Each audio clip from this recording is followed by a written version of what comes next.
How to log into your account in HeyGen. In this video, we are going to learn how to log into your account in HeyGen. First, open up any browser. Here I am using Google Chrome. Now on search bar, type in HeyGen. Now scroll down a little bit until you see this logo. Click on it. This is the homepage of HeyGen website, and here on the top right corner you can see these two different options. If you don't have an account yet, click on the sign up for free and create a new account. Now to log into your account, click on login.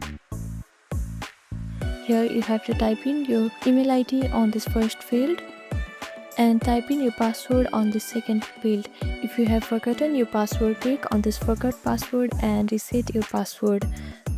Now click on the sign in button. So this is how you can log into your account in HeyGen. Thank you for watching this video. Please do not forget to like, share and subscribe to our channel, and comment down below if you have any other queries. Thank you.